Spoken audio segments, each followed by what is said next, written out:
Hi, it's Larry Herb, Xbox's Major Nelson. Welcome to the show. Welcome to the official Xbox podcast, as it is named in your Spotify and your Google and your Apple and all those places. And here we go. I hit the button. Let's see what happens. Ta-da! Oh, hey, it's Jeff. I was not expecting that. Jeff's back. I'm back, and don't think I didn't write down everything you said about me last week. You mean like this? It burns the eyes. Oh, that's better. Thank you. You need the blue, the cooling blue of to set off the fiery orange, and the two together form like a really great sort of So you like the Syracuse colors, like a then? maw of a Because gator. the colors are blue and orange. Yeah, it needs more. It needs more blue. So You need the balance. Anyway, welcome back. Jeff was out last week. It was just Rebecca and I holding down the fort, and good to see you guys. It was a good show. I want to say, Rebecca, you were very good, and I really enjoyed the Tim Schafer interview. Thank you. Tim is very funny, so I just love that. There were a couple literal laugh out loud moments. So great job, you guys. And well, not only that, but you were in the show because you did the Knockout City interview. So thank you for that interview as well. Would you say I knocked it out of the park? Well, I'll say this. Should have known. I will say this is, in fact, I will have to take my MVP role and give that to you. We played. Thank you, Fused Galaxy. I would have loved for that to have been Grumpy Ramen, but we will get our game in together. We'll get all three of us. But yeah, Jeff and I had a chance to check it out. If you haven't had a chance to check it out, is it back there? Yeah, it is back there. Knockout City. It's available on Game Pass now. Game Pass Ultimate, because it's part of EA. But so Jeff, tell me about your experience with it, because I know we need to get Rebecca in. I threw balls. Yes. I got hit by them. I hit other people. I caught them. It was dodgeball. It's got some really interesting mechanics. Like the key thing you need to know for this game is there's this dash move. And if you dash into someone and they're holding a ball, they will drop the ball. And so if it can get real messy, if everyone's really close in together. And so it's funny. We were just trying to figure it out. We lost 3 matches, and then we won that final one. We're like, we'll call it a night here. But what was interesting is at one point, because we just sort of left our party open, and when you play with Larry, when you play with Major Nelson, that party fills up. So very quickly it filled up. We made a private room with some folks we didn't know. Right. And they were all joined in a crew, which is Knockout City's version of the clan. Which is dangerous. And they all had the same one. We're like, we're in trouble. And let me tell you, we were in trouble. We were seeing some advanced team mechanics, because if the ball comes in, you can catch it. If you're holding a ball, you can drop that one and catch it too. Yeah. But if a team is really well organized and someone hits you and then someone throws at the same time, or 3 balls come in right in a row, like, you're probably going to get taken out. And so it was cool to see that. Yeah. I was going to ask, what kind of strategy do you guys employ when you're playing this? Like, do you pick a person? Do you work together on what strategy do we employ, or what is the winning strategy? Because we weren't really coordinated. What was used against us effectively was 2 characters coming at you and somebody throwing one ball, and then the next one instantly throws the other. So you're basically getting bang, bang. Right, Jeff? Yeah, especially if someone hits you first and sort of because if you do get hit, then you get sort of like dazed for a second. So if you're hit and then they both hit him, because you have to be hit twice on a standard shot in order to be knocked out. And so it was interesting. But sometimes if you get the drop on someone and they don't see it coming, it really the game's very frenetic. That cube wipe, Larry. That was the height of like 90s technology. I got my video toaster going on here. You do, yeah. No, they really had something like that. And so we had a good time. It's something that I think is very easy to grasp. It's like Othello. It's a minute to learn, a lifetime to master, something like that. Definitely recommend playing there's like 5 different training ones. And it's funny, after the first training one that teaches you just to throw and catch. And it's like, jump into a game. No, do the rest of the training, because if you jump into a game at that point, you're not going to know how to pass. You're not going to know how to LB is your friend. People. Yes, exactly. And how to call things out, how to roll into a ball. It's worth it to do the trainings. That's how you get your first achievement. Yep. And but that being said, you can bang through all those in 15 minutes, and then you're ready to go. Sorry, I had my lunch early. It's just Pumbaa like choking. I mean, he's okay, but he was eating his treat a little bit too fast. I think. See. That's we've all been there, haven't we? So anyway, yes. Knockout City is a ton of fun, and Jeff and I played it, and Rebecca will have to get you in. Again, it's part of Game Pass. If you have Game Pass Ultimate, it's part of the EA Play, so you should check that out. Really, and also, again, check out Jeff's interview last week because he did a fine job. They did, it's interesting, Jeff, because in that interview, I remember I was listening to the interview. They were talking about the advanced net code, the network code that they have, and how it helps. Because Rebecca, the game is very frenetic, and obviously, when I throw a ball to you, you need to know when it's coming and how to instantly catch it. And they've done some really cool work in there, haven't they? Nice. Yeah. It felt like there was no point where the ball hit me and I was like, hey, it shouldn't have happened. It was like, oh no, I was slow. Like I just was slow on the trigger, and it really is like very, tight timing in order to, catch the ball. And so, right. There are people that when you get to the highest levels of competition, people may have complaints that I can't conceive of, but I will say, I believe them. Seem to work. Anyway, we'll kind of go. We kind of talked about what we're playing a little bit. Rebecca, since you weren't able to join us, what are you playing this week, by the way? I haven't seen you on recently. Yeah, so I started picking up Spiritfarer. It's a platforming game where it released last year. I think I had mentioned it last week, maybe. So Spiritfarer is a platformer. You're playing as a girl who is kind of helping to ferry souls, souls who have passed on, which sounds really dark, but it's actually really peaceful. Like the animation, the music, everything is really beautiful. So it's pretty nice. I would check it out. It's pretty slow paced. So it's definitely been my like winding down at the end of the night game that I've been playing. That's what you need to do. You need to have that wind down because you don't want to go. We've all been going to bed like sometimes all amped up, and you don't want to do that. You want to get your Zen on and drop the lights. Yeah, you guys are over there going to bed thinking about, I should have dodged that one a little faster. Or I should have passed to Jeff, or have Jeff pass to me, or how did we do that, or what just happened? But anyway, so yeah. What about you, Jeff? What are you playing? I did the opposite, and I played Resident Evil before going to bed and slept. Yep.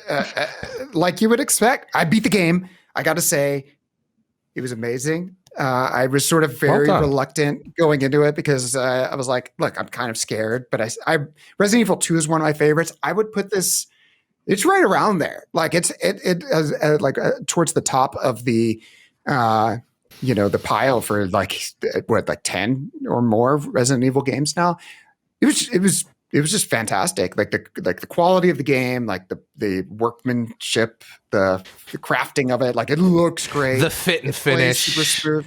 Well, I mean, but it's true. Like the build quality. It was like I was like this game just looks great. It looks disgusting at times, but it looks really lived in and really great. And a lot of things really fit together, and the enemies, the voice acting was really good for certain characters. I loved the hell out of it. I played sort of nothing but for about a week straight, and it's a lot of game there. It's funny when I beat it, it said it took about 10 hours, and I was like, this felt like 30 hours because I was so it just occupied my mind share. I was thinking about it so much. I was combing for every last treasure. And then I was like reading up on the lore afterwards and things like that, and who is the Duke and all this stuff. So I would say, I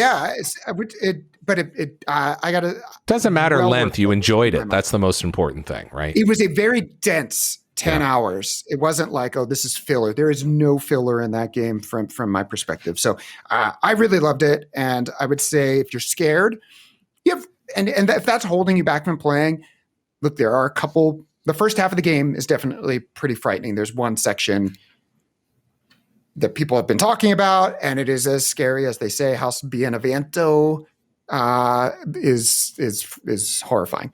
After that, though, I would say the second half of the game is much more action-based, and I felt like, I was like, that's gross. I also have like this amazing shotgun to blow it into next week. And so at that point, it was sort of like, action horror at that point, as opposed to like just purely I'm afraid. Although that did happen. That did happen several times. And did you play most of the game? Did you play most of the game at night? Did you do it during the day? Oh yeah, no. I mean, towards the end, I started like I had a lot of.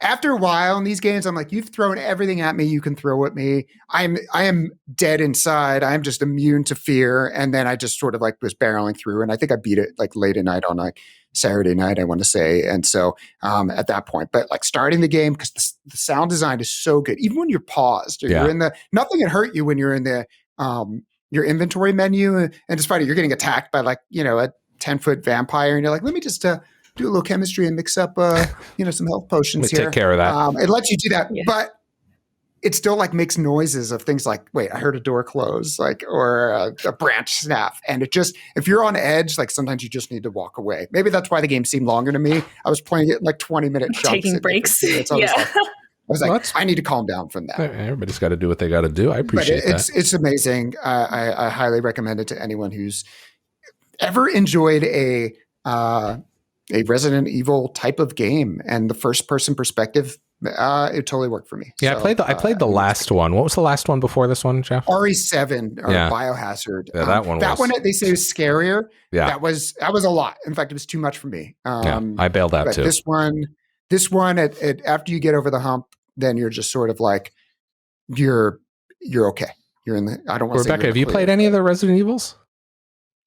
No, I think I've alluded to this before. I'm not really one for scary, the scary games. Yeah, I'm not either. I just want to shoot things or have something nice to look at. That's not my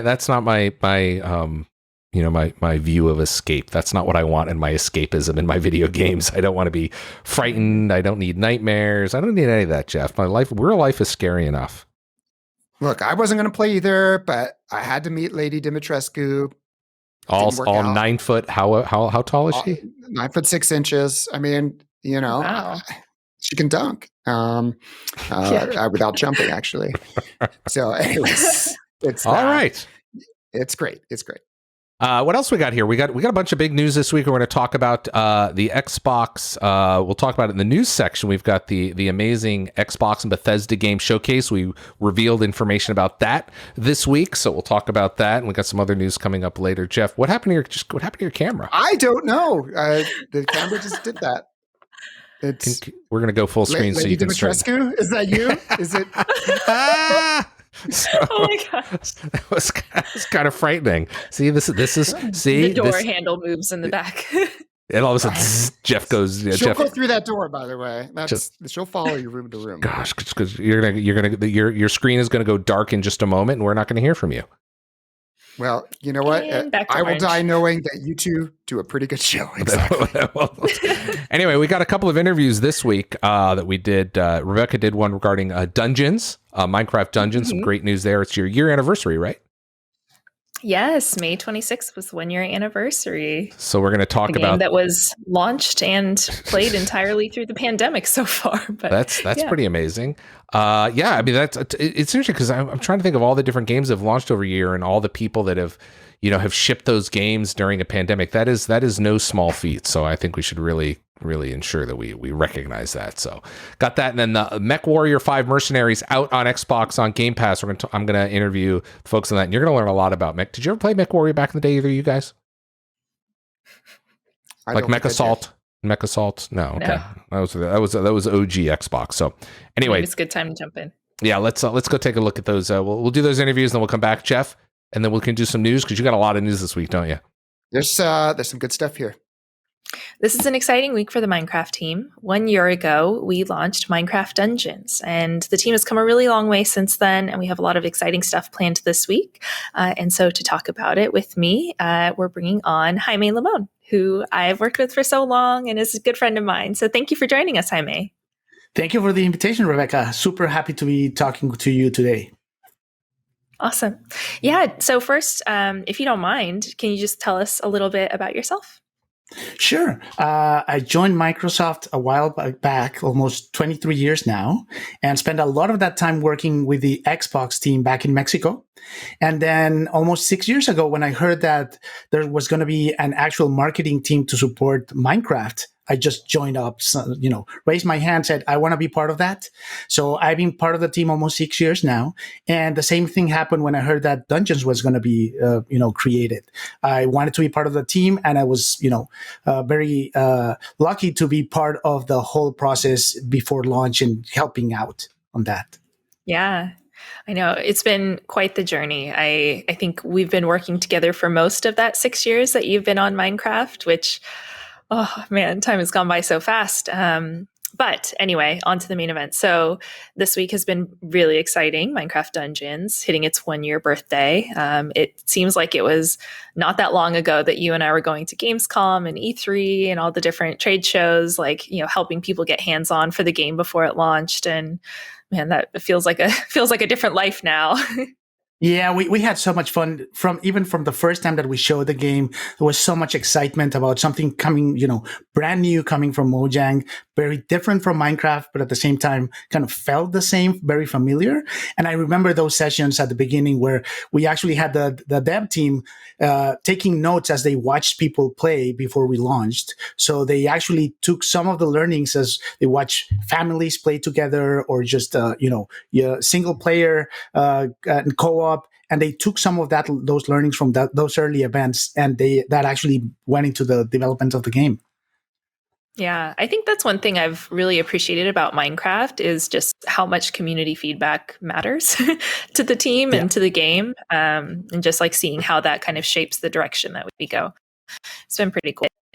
Yeah, Dungeons looks very different now than, well, not too different, but it's much bigger than it was when we first launched it a year ago, right? Yeah, in the same spirit as the base game as Minecraft, the team has just, they launched the game and they've continued to include both paid DLC, but also free features with each release that we have. So they've added so many new experiences to the game, making, especially for players who have spent a lot of time playing. So making it harder, more challenges, some, brand new content that we've never seen before. So actually for many people who might have, finished the game, a month after it and maybe haven't come back to the game, if they have a chance to play it, especially because it's part of Game Pass, to come back to the game, they would see a whole new experience in terms of just how so much content coming in. Yeah. One thing I've been really excited by too is also the new like in-game events that we're doing. So I think we have one that is going on right now, right? Yeah, exactly right. So we're doing the anniversary. So it started today and it'll go through June 8th at midnight. And it's basically a couple of new experiences and a couple of new challenges with awesome rewards. So they're time limited like the other events we've done. So if you want to get your cake armor, which I think is kind of the coolest armor we've ever done for Minecraft, if you want to get your cake armor, you'll definitely want to try that out. Yeah, I love that image. I love it. You can see, the celebration, but that cool armor could be yours if you actually kind of finish a couple of challenges. They're not super hard, so just by spending a little bit of time playing it, that armor could be yours. Yeah, I feel like that would make a good cosplay, like with the candle lit on top of the head too. Yeah, it is pretty cool. Let's see. Okay, so and then besides the anniversary event, I know that we also released the new DLC, the Hidden Depths, which is pretty cool. Yeah, the work that they did for that DLC is just amazing.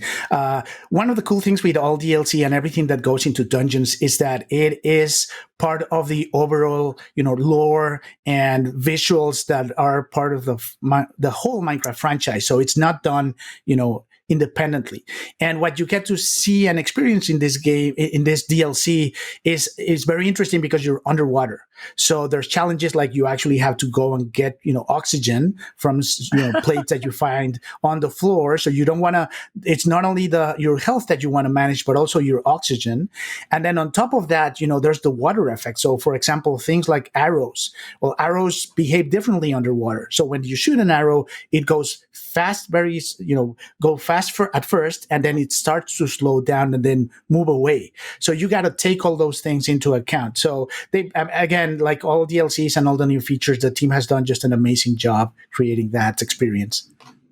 Yeah, wow, that trailer is awesome. I also love I feel like there's so many like little references that people will pick up, like the tropical slime as a new mob. That one is so cool.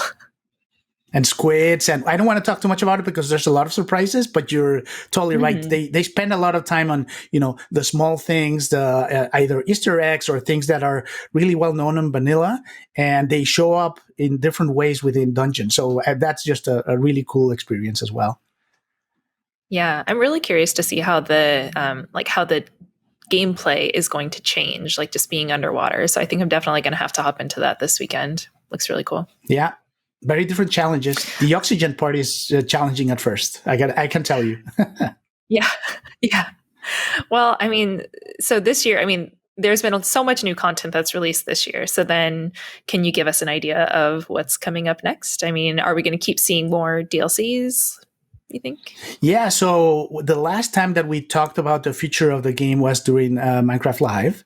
And there we talked about and gave a sneak peek at some of the things that were coming. So we have another DLC coming in a few months. I'm not going to give the date yet because the team is still working on it. Yeah. There's a very, very, very cool DLC that continues the story that we've seen with the Archillager. So that's going to be super exciting. And then the team is working on what's next after DLCs. And I don't want to spoil the surprises, but there's a lot of things happening with Dungeons going forward. So this is our first year, but it's actually kind of the beginning of the journey for Dungeons. Nice. Okay. So it sounds like I'll see you here again, the same spot 1 year from now to talk about what's coming after for year 2. Nice. Yeah. Based on what we're seeing. Yeah. we'll be here for a while. Yeah. Cool. All right. Well, thank you so much for joining us, Jaime. Just another plug, go try out Hidden Depths, available on Xbox Game Pass. Also, Minecraft Dungeons available on Nintendo Switch, PlayStation 4, Xbox, Windows PC. So yeah, go try it out. Thanks. Thank you. MechWarrior 5 is now available on Xbox. It looks going to look great on Xbox Series X and S. And joining me today is the production manager for MechWarrior 5, Mr. Kerry Whalen. Kerry, good to see you. Thanks for having me, Larry. It's just a pleasure to be here. I'm excited to talk to you because this MechWarrior is such a franchise. But for those folks that haven't heard about it, tell us a little bit about what the game and what the gameplay is about. And I've got some trailers to kind of show people, but I really want to hear it from you, the production manager. Yeah. So at its core, MechWarrior 5 is a MechWarrior mercenary game. So that's a game where in campaign mode, you're going to start out with a small light mech, and you're going to build your reputation as a mercenary company. So you can see here, the type of mechs. There's actually a huge variety of mechs to choose from. So I think there's over like 50 different chassis, each with a bunch of different variants. And so the variants determine what type of weapons and equipment each mech can carry. And there are literally hundreds of different designs and configurations of mechs to choose from. So in campaign mode, you're going to start with a small light mech, and you're going to build your reputation as a mercenary company. So first off, you're going to do contracts to earn C-bills. And as you progress, you're going to be acquiring mechs through salvage after a battle and through the mech market. And you're going to build up to bigger and better and more powerful mechs. And so, what's really, really cool about MechWarrior is, and different about mech combat is that risk-reward trade-off that you get. So you can see that you can try to be a bit more precise with your kills, trying to leave as many weapon systems and as much of the mech intact as you can to get that better salvage. Or you may have to just do some damage in order to prevent yourself from taking too many hits. Yeah, it's, MechWarrior is known for having an assortment of mech chassis, and you kind of spoke to that, and we saw a few of those in the video and the screenshots, that your pilot can outfit and customize with unique weapons and equipment. Can you share a little bit about the different types of mechs and the configurations available in MechWarrior 5 Mercenaries, and how players are able to choose their mech? When do they use it in the mission, and how they kind of set it up and get configured? Yeah, absolutely. So mechs come in, 4 general categories. You've got your lights, which are the fast, hard to hit mechs. Often they have jump jets.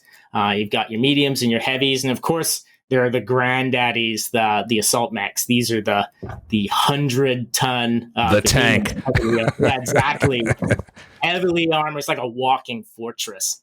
So, and as I said, there's like over 50 different chassis, and, each with a whole bunch of variants. So there's like hundreds of choices. Actually, and to speak to that, like in the game, you actually have 12 operational mechs at any given time. Okay. And so what you can do is, as you're going about through the Inner Sphere, you'll be visiting industrial hubs. They'll have mech markets, so you'll be able to like use all of the money you've generated from doing your contracts to shop for the different mechs that you like.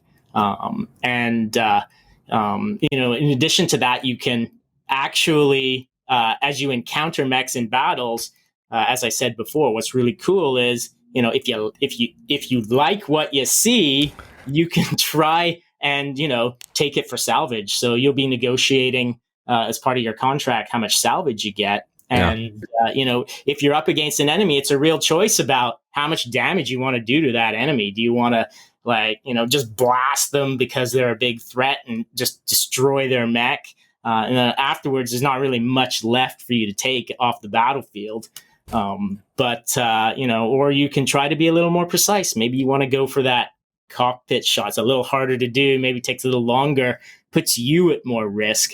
At the end, once the contract's finished and the battlefield's done, you'll be able to salvage that mech, possibly take it for yourself. In the early days of MechWarrior's history, the game was often played on PC, which has, the keyboard, and most people use joysticks.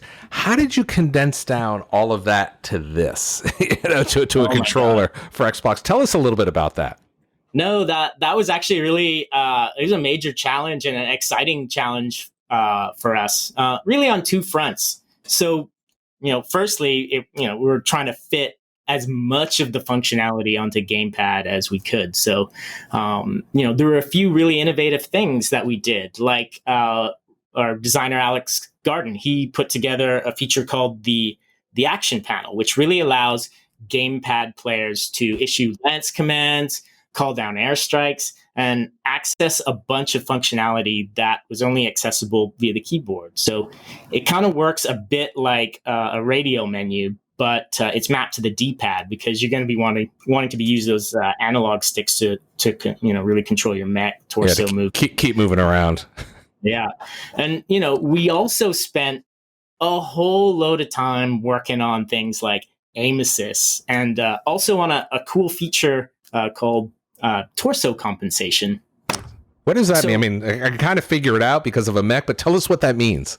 Yeah. So if you can imagine piloting a tank, right? You've got the body of the tank and you've got the turret, right? And so the turret is facing one way and the driver's having to move the tank in a direction that's going to pull the turret off of your target. So what torso compensation does is it keeps the turret aimed at the target. So it's really about making the aim stability greater for players playing with the gamepad.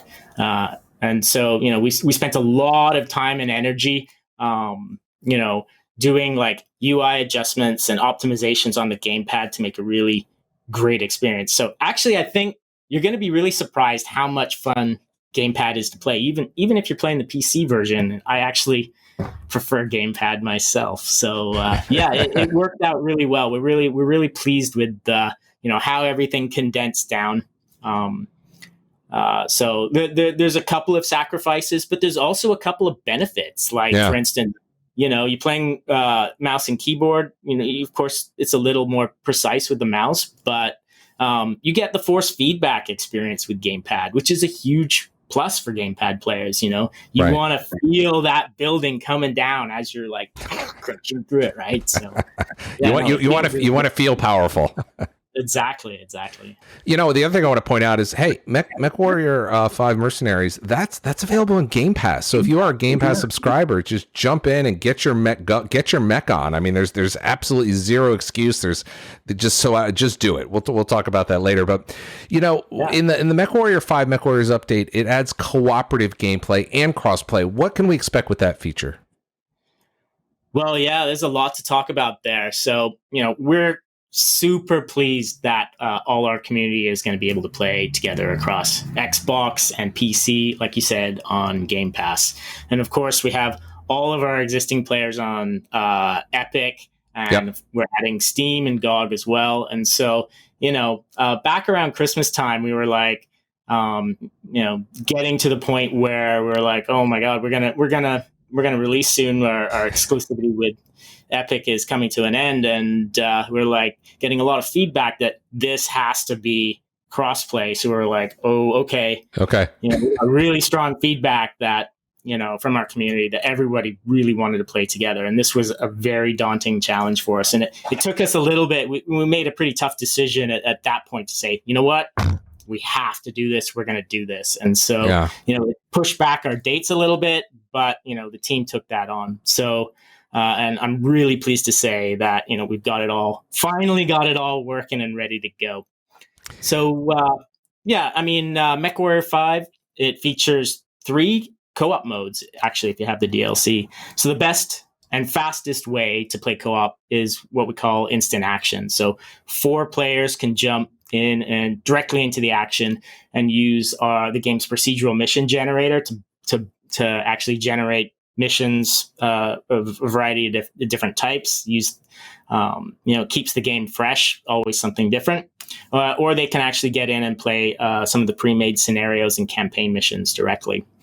Also excited to say that you can jump into another player's campaign or career if you have Heroes of the Inner Sphere DLC and play together in the host game.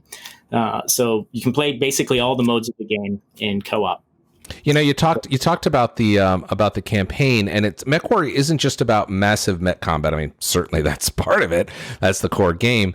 But the story involves centuries-old relationships between the great houses. Can you give us an overview of the great houses of the Inner Sphere and how it affects the overall story and the player's journey? Yeah, absolutely. So our story takes place starting in the year 3015 and goes all the way to 3049. So the campaign actually covers a lot of time in terms of the game's universe. And so the backstory really is that humanity has colonized like a pretty vast region of space that is called the Inner Sphere. And for a long time, it was governed by a body called Star League. But like Game of Thrones, the kingdom splintered into these 5 great houses and they're all vying for power and constantly waging wars to try and become the successor to the Star League and subjugate the rest, really. So in MechWarrior, you're going to be offered contracts from each of the great houses. And if you please them, you're going to gain faction status that is super valuable in contract negotiations in terms of the payouts you're going to get. You actually can get insurance. So they'll actually give you some type of insurance so that if you take damage during your missions, they'll pay you back for that. Also, you can, in your contracts, you can get more salvage or air support. And it'll also grant you perks in the various house-controlled markets as you travel around through the Inner Sphere, through these different spaces. So, in fact, as time goes by, the whole story of the Inner Sphere unfolds as a backdrop to the player's activities. So, borders will actually change based on the major lore events. Mm-hmm. As you're playing the game in the home screen, we actually have a Comstar, which is like the news network of the universe news ticker, and that's going to be delivering the latest news snippets of all the different lore events as they're happening throughout the Inner Sphere, and so it's kind of interesting. For example, in 3034, the Rasselhag Republic Rises as a whole new house in the top of the map, and so you'll actually see a whole bunch of news items come out about that. You can travel up there and actually take part in those events as they happen. So yeah, it's pretty cool. Pretty deep lore and story and backstory there. We're looking at some of the mechs, and I was kind of going through it and looking at some of the videos. I'm seeing some weather and extreme weather conditions, and that's also for lack of a better term, a character that plays into the game. Tell us how that's going to affect your mechs and your performance, and how do players kind of combat that? Yeah, so you are piloting a giant mech with all sorts of weapon systems, with a reactor as its power core. So, a big part of piloting this mech is managing your heat levels. And so in the game, there are various biomes, such as ice planets, or there's actually like lava planets. And so these biomes, they have quite different ambient temperatures that affect your mech's heat management when you get in there. So right away, that changes how how you want to use your weapons and what type of loadouts you want to take to these areas, right? So energy weapons are going to create more heat.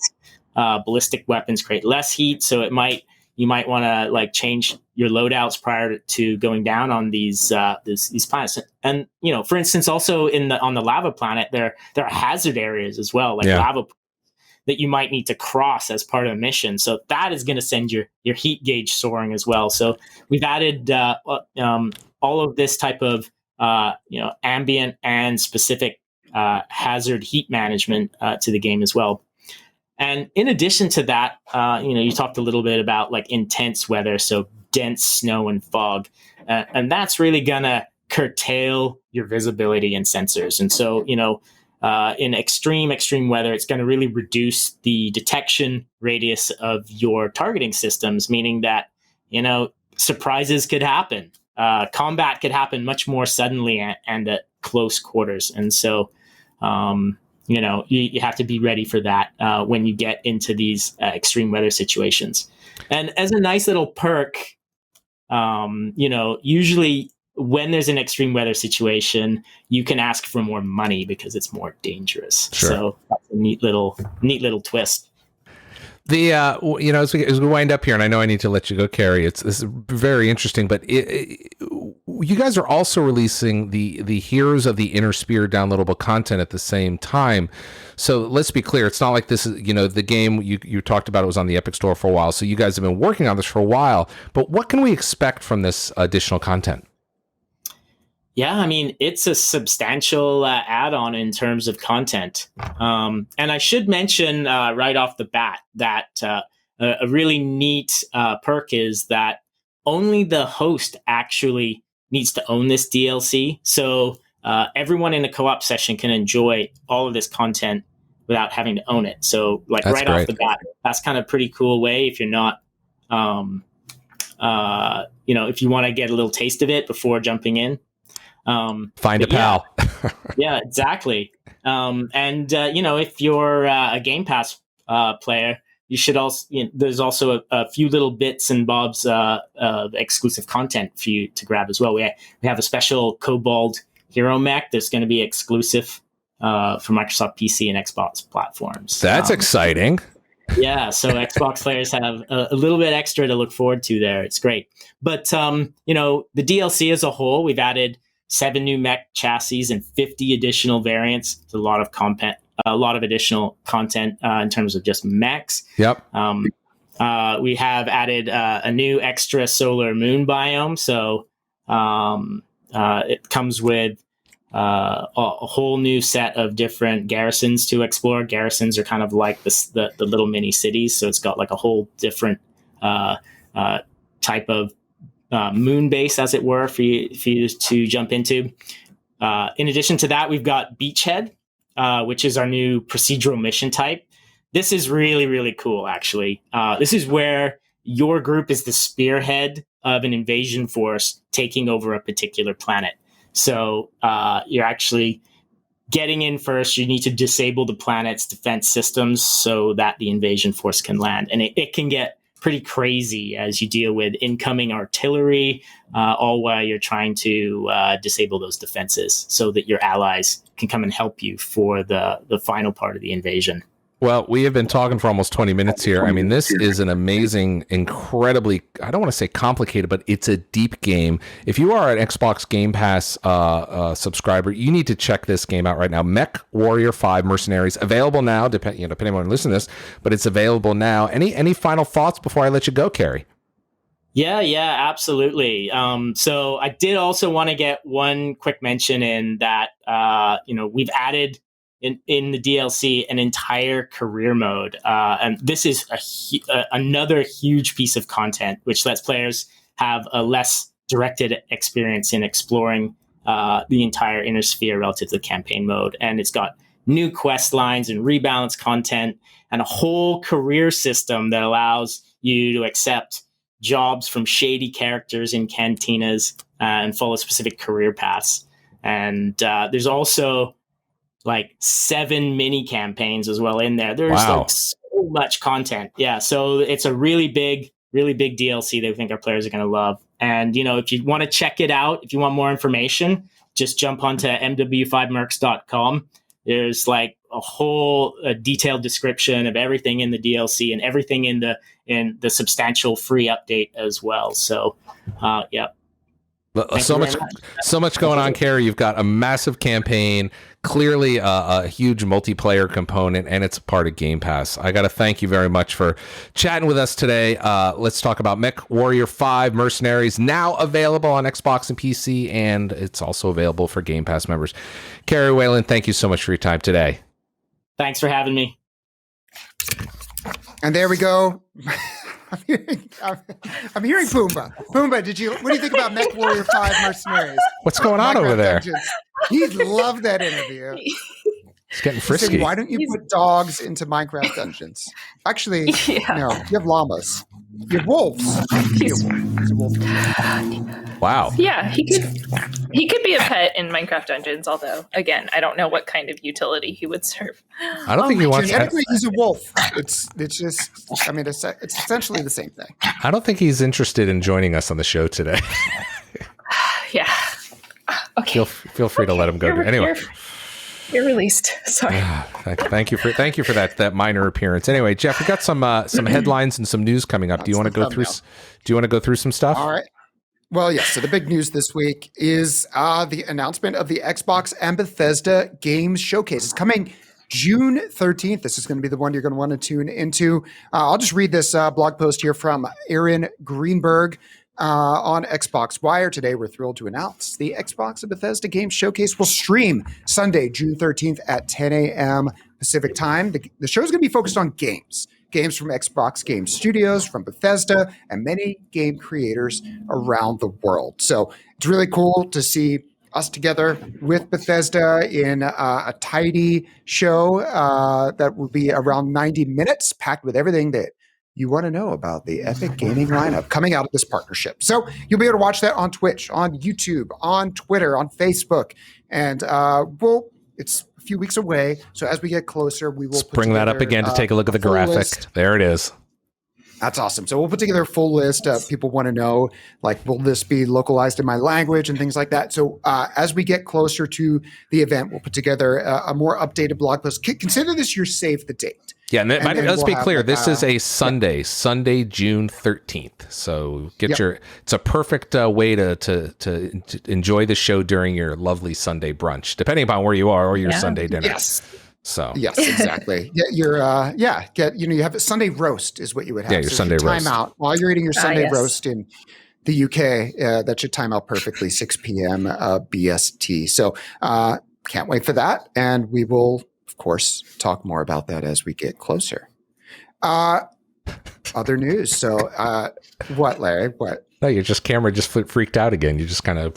What the heck? I don't know what's going on. All right. Well, it is what it is. Most people are listening on audio. Anyway, very much looking forward to playing the Hidden Depths DLC. We really should play some more dungeons together. 3's obviously the right sized, a good sized party, I think, for Minecraft Dungeons. So I'm going to say happy anniversary to you, Rebecca, on that one.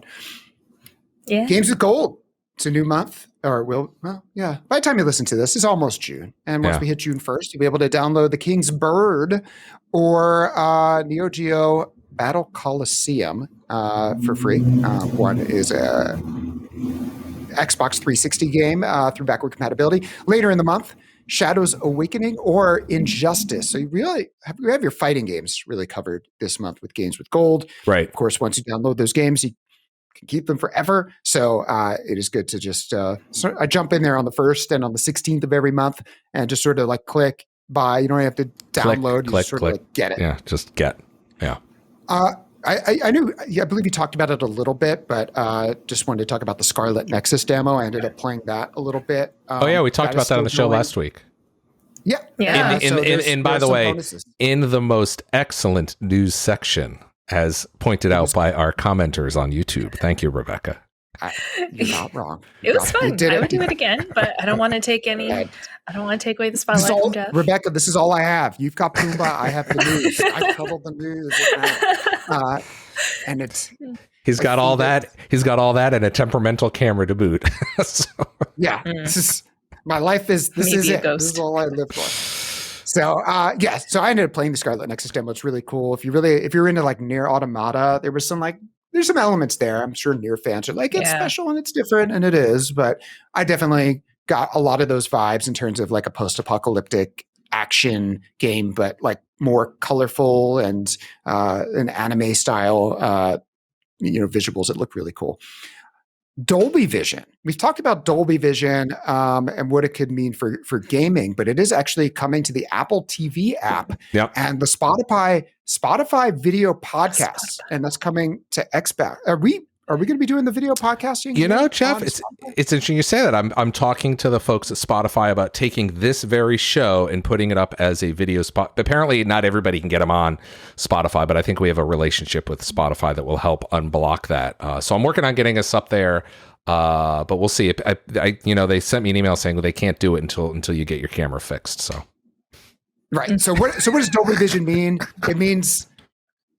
I'm just gonna let that run off of my back. So that would be funny if that was actually the real reason. So it basically Dolby Atmos is for audio and Dolby on Vision Spotify, not on Spotify, on Spotify, not on Spotify. Larry's been very unruly since you joined the show, Rebecca, and this is not your fault. He's showing off all his special effects. I'm an enabler. Anyway, go ahead, Jeffrey. Sorry. It's fine. It's fine. Anyway. Dolby Vision, wider spectrum of colors. Thank you for the full screen. Brighter whites and darker blacks, and some good stuff coming up on Apple TV Plus. I'm a big Ted Lasso fan. Season 2 is coming up, and Mythic Quest. I've been watching that. So Mythic Quest is interesting. It's about the game industry. It's sort of a sitcom about the game industry, but they worked with Ubisoft to sort of put together like these little interstitials and stuff like that. And so it's not based on Ubisoft, but what was it called again? It's called Mythic Quest. So it's got Mac from It's Always Sunny. And nice. What do you call Ashley Birch, who is the voice of Aloy. She was the voice of Tiny Tina, I want to say, from Borderlands. Oh, that's right. Back in the day, was on Destructoid. She did Hey Ash, What You Playing? We're going back a ways here. Yeah, she's great. Cut. She's like a tester. There's some good casts on there. Danny Pudi, who did the No Larry, I'm on DuckTales. Like if you remember that from last year, he's been in a lot of stuff. I think he was on Community. That's right. Yes, do you remember Larry King? Not Larry. He wasn't interviewing you, right? But you should get him on the show. Anyway, really entertaining show. So they're into season 2 now, and I've gotten into that pretty significantly. It's not exactly what working in the game industry is like, but there's certain elements there that are pretty. By the way, it's funny. I want to point out you talked about Dolby Vision coming to those apps. I'm going to get somebody from Dolby on in the future, so we can talk. I remember last year we had the show on audio and how. Am I going to have to mute you, Rebecca? I don't know what you're doing. Can you still hear Pumbaa? No, I think it's the cars outside. So. Oh, sorry. Well, I'm moving soon, so hopefully the noise won't be bad. But you're to a nice, quiet place in the country. I know. Anyway, we'll have somebody on from Dolby in the future to talk about Dolby Vision, what it means for gaming and how it works and so on and so forth. So stay tuned for that, Jeff. So I want to make sure I mention that. Wait. I'm getting some late breaking news. This just in. This is where there you go. Thank you, Larry. To Jeff in the newsroom. Thank you. Live on scene. There. Oh, I thought you were really good. If you had the live thing, that would have been great. Far Cry 6. We have a release date. Far Cry 6 launches on. This is just happening right before this podcast goes live. Xbox Series X and S and Xbox One on October 7th. So that's awesome. It's a Libra. And we love Far Cry. We love Larry and I from Far Cry 4 and 5. We enjoyed playing our co-ops. We've talked about Far Cry 5 extensively on the show. So you play a character named Danny Rojas, not the same Danny Rojas, presumably, as the player in Ted Lasso. Well, that would be really funny. It's a heck of a crossover. Soccer is life. That would be a hell of a crossover. And anyway, so I'm very. You also have a animal companion, Chorizo the wiener dog. So maybe that's Chorizo the wiener That's dog. excellent. naming. Chorizo the wiener dog. So that could be your animal companion. And I think we found, we found a new role. Chorizo. Anyway, so October 7th, that's the late breaking details. Looking right. forward to seeing more on that one. By the way, I want Back to to point. you in the newsroom. Thank you very much. Thanks for that report. A couple things. Hey, you know what you wanted to talk about? We didn't talk about at the beginning of the show was your Biomutant experience. Yeah. Oh, that's right. Yeah, I was playing that last night. And I brought a video in because would you explain this game? Because I noticed it was on your profile, but you didn't mention it. So go ahead and explain this game a little bit. Yeah, no, I played after RE. I played about 4 hours of Biomutant. It's a really interesting. It's like an open world game that takes place like humans trash the earth, so that part checks out. And then left and Looks like the Ori tree. I don't know. It does look like the Ori tree. That is the tree of life. And so.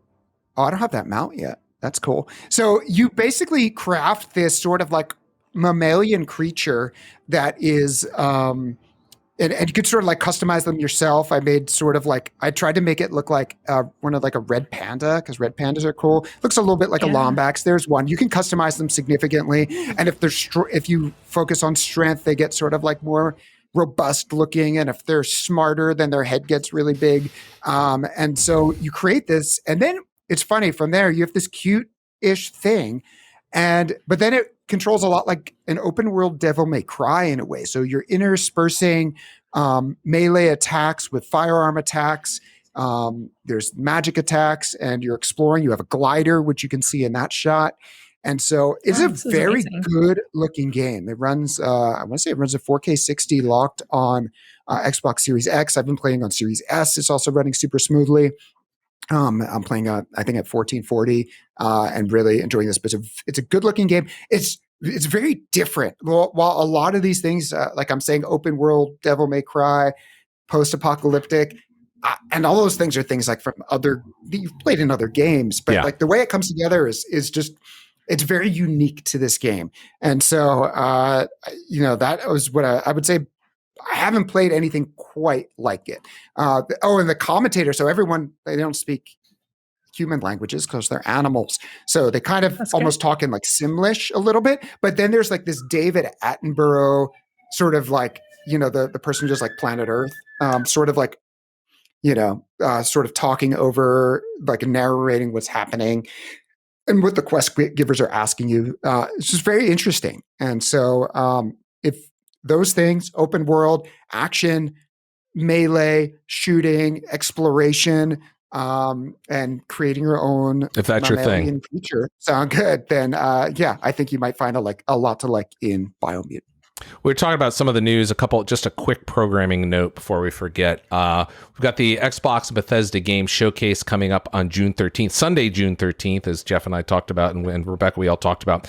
So that means, gang, we are not going to be doing a show next week. So there'll be no show on June 4th or the 11th because we will all be preparing for E3. So we're going to be, as we say in the business, dark for a couple of weeks. But we'll be playing games. Maybe we can stream a little bit, but want to make sure I pointed that out. No shows for the first 2 weeks of June as we get ready for E3, because there's not much we're going to be able to say because we're going to be quiet and we can just stare at you in the camera and go, yep, we got E3 coming up June 13th. That's it. So, tune in. By the way, I wanted to show something. We talked about this. I tweeted this out earlier in the week. I've been playing Dungeons on my Duo with touch controls. So we talked about Dungeons a little bit, but it's the Surface Duo, which is a phone and you can't really see it here is a great gaming device. Yeah. So it's been kind of cool. So I would highly, if you have a Duo, you've been playing it, right, Rebecca? I don't have a Duo, but I've heard really good things about the touch controls. Yeah, it seems. There's a lot of games that have touch controls. I just happened to show Minecraft. I think we got like 50 now, so you can check out my tweet earlier in the week about that. If you have dual screen, so it kind of feels. Look, I want to be clear. It kind of feels like a Nintendo DS is what it feels like when you're playing it. So you're streaming that in via xCloud, xCloud game streaming. So with Thank Game you, Pass Jeff. Ultimate. Sorry about that. There Thank you. go. Thank you for That's how you get it. That's how you get it. Yes. So it's not an You emulator or don't any of have that to have a nonsense. duo. Right. Yes, exactly. Yeah, You could do that on. I think there's Samsung has some dual screens. Yeah. And you could have a similar experience. Or of course, you could just play it on touchscreen on your iOS or Android device. Yeah, within the testing browser. on iOS. Yeah, in the browser. Yes. So I just want to point that out as well. So what other news do we have there, Jeffrey, before we wrap things up? Because we're going to go quiet for a couple of weeks as we get ready. We do have some cool stuff planned for the week of E3, so we can't talk about that yet, but we will be doing some cool stuff there, right? Yeah. So yeah, like I said, June 13th, mark your calendar, set an alarm on your phone, 10 a.m. Pacific. How do you do that? Like when you and- need to remind yourself of things, Rebecca, what's your method of memory? Do you work off of a calendar or as Graham used to say so quaintly, a diary? Yeah, I have actually I have both. I have everything. So I have a physical calendar that I write down Right. important things on, because then I'm like sitting here and I'm looking at it. I also use Google Literally a Calendar, calendar my Outlook over your shoulder. calendar. Yeah. There is It's a Your shortage of it's a calendars. puppies and kittens calendar. let's go. There it is. There it is. Yeah. I need to change it for June soon. Let's see. I had asked my mom she's been getting me calendars for Christmas. And this year, the only calendars she gave me were these like free Korean business calendars from like Orange County. So like there was one for like a lawnmower service and one Right. for like a local hospital and one for a church. And I'm like, Are they wall calendars or are they like little one? Are they little ones like that one? Are they like big wall calendars? Yeah, they're wall. Yeah, those ones are wall calendars, but it's like all of the nice thing to look at would just be like some Korean names and some phone numbers, and it's like I don't really. Well, that's why. That's why they're paying for it, and they're giving it away for free, so that you're staring at their name all. So when you say, "Gee, Yeah. I need to get my lawn mowed," who do I call? There it is. I wonder if they'll come up to Seattle and do that. No, probably not. But yeah, so I will physically write it on my calendar as soon as I switch to June. I recommend everyone else do it too. Okay, that's good to know. What about you, Jeff? What do you do? I just talking to my phone and I'm like, remind me at X time, and then it rings, and I'm like, why did I set that again? Do you say things like, hey Siri or hey Google, remind me to show up to a meeting 10 minutes late? Is that part of the... That would explain it. No. I just tell it to tell me, on time, and then I'm like, crap, and then I gotta go set the lights up or whatever. Tell the camera to behave, which it does inconsistently. But I'll get a new camera for you, Larry. I love it. Whatever. I'm just this one's been working fine. For some reason, it just started having fits recently. I don't know why. Yeah, it's not like we have lightning strikes here, so I don't know, Larry. Anyway, we're gonna wrap the show up here. Great. By the way, Rebecca, thank you for the interview. Great interview about Minecraft and that year anniversary. So thank you for that. And so hopefully folks are playing that. It's in Game Pass. There's no reason not to check it out. Jeff and I have played. I played it with Phil a few times. Phil's a big fan of that game as well, Phil Spencer. So there's no reason if Phil's playing it. The anniversary event. Yeah, tell us about that again, just to remind people. Yeah, so the anniversary event is going on now through June 8th. And the Hidden Depths DLC and then also free game update are out now if you want to try it out. It's a good time to dive in. There you go. Do it, Yeah, Jeff. I really like how you can, have a little more control over what you've taken the RNG out of what sort of treasures you get, because you can trade things in now. Random number generator for those of you who. Yes. If you're listening to this show, you know the RNG, but because you've played it, and so no, I really like how you can sort of like bank something you like with like the crafts person, and then you play 2 missions and you come back and it's more powerful. That's always. I like that. Anyway, we should play it. Yeah. Splendid. All right. I think we're done. Cool. We'll talk to you guys. As I said earlier, we'll talk to you guys in a couple of weeks because we are going to be quiet for a few weeks. No shows as we get ready for the Xbox and Bethesda Game Showcase Sunday, June 13th at 1 p.m. Eastern. That's 10 o'clock Pacific. That's 6 p.m. BST. And, you'll do an internet search and you'll figure out when it is in your area. So it'll be carried everywhere. I'm excited for the show. Mm-hmm. Obviously.